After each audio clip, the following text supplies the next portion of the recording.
reporting there. You need only look at the hype surrounding the Asian Cup to see just how enthusiastically the region has embraced soccer.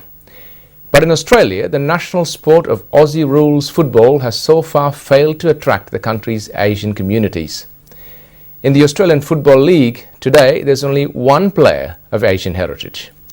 But there's a revolution taking place in the suburban football competition in Melbourne, where for the first time an almost all Asian team has taken to the field. Michelle Fonseca reports.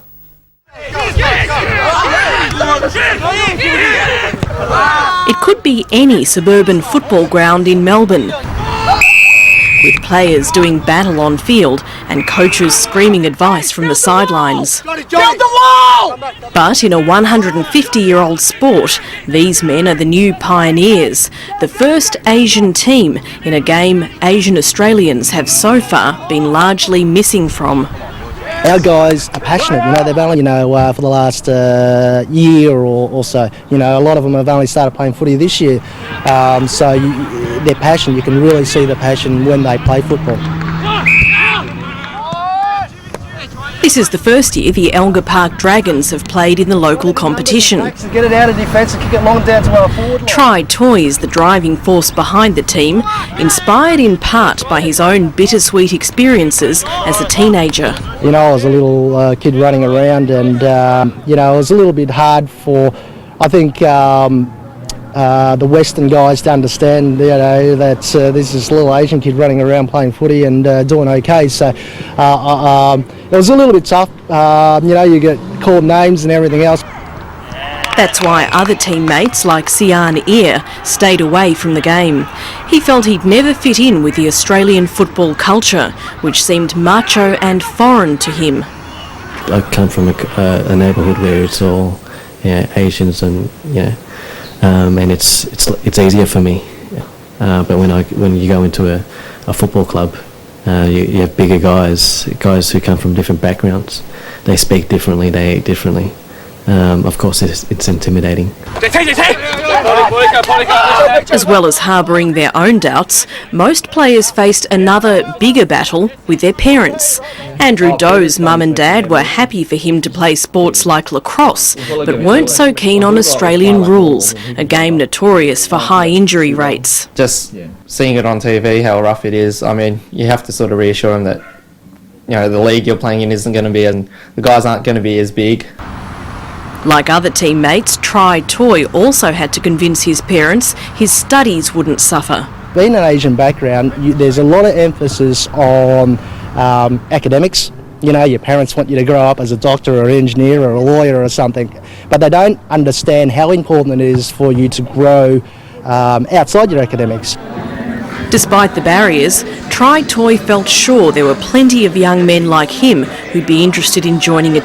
He and Sian Ear sounded out their mates and soon signed up 30 people. I've spoken to them in the past about joining a club and they never have.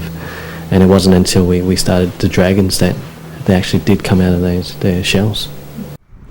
Then there's the size factor, or more precisely, the lack of it. In a sport dominated by big men, the Dragons have been forced to make the most of their smallness. We've got our own attributes that make us better footballers as well. We're a lot nimbler, we run a lot quicker and we're agile. And so far their tactics seem to be working. Right, Kwa, great work, mate. Great ball. This season they've won 5 games and lost 5, a performance that surprised everyone, most of all themselves. That's remarkable. I think that's remarkable considering, these kids don't play footy. And playing against guys that have been playing 15, 16 years. While the Dragons are covering new ground in the suburbs, the game at the highest level already includes from other ethnic backgrounds, mainly European. Good handball, great vision. They had role models, men who burst onto the scene in the 1960s and 70s and are now considered legends of the game. Ukrainian Alex Jezelenko, Italian Ron Barassi, and the man known as the Macedonian marvel, Peter Dakos. To understand why some of the pioneers from the ethnic communities found it so hard, and really I guess in a lot of cases the thing which has broken down prejudice, their brilliance, because people just haven't been able to go past that. The league itself has recognised the value of forging links with Australia's ethnic communities. The ball not just being a hole and just tapping it through. Michael Nguyen is not only the Dragons' coach, he's also one of the Australian Football League's multicultural officers. He promotes the sport in schools with big migrant populations, but says he's teaching the children more than just football skills. I went to school that was predominantly an Anglo-Saxon school, and being involved in footy helped me to overcome those barriers, and hopefully this will assist these kids who are newly arrived to the country to, I guess, fit into Australian society. And perhaps to take up football as a career. Could one of these children be a champion of the future? Football writer Rowan Connolly thinks anything is possible. It's been 30 odd years now we've been talking about Jesaulenko and Barassi. I think it's probably only a matter of time before you're hearing about a Wong or a Nguyen, and that would be fantastic.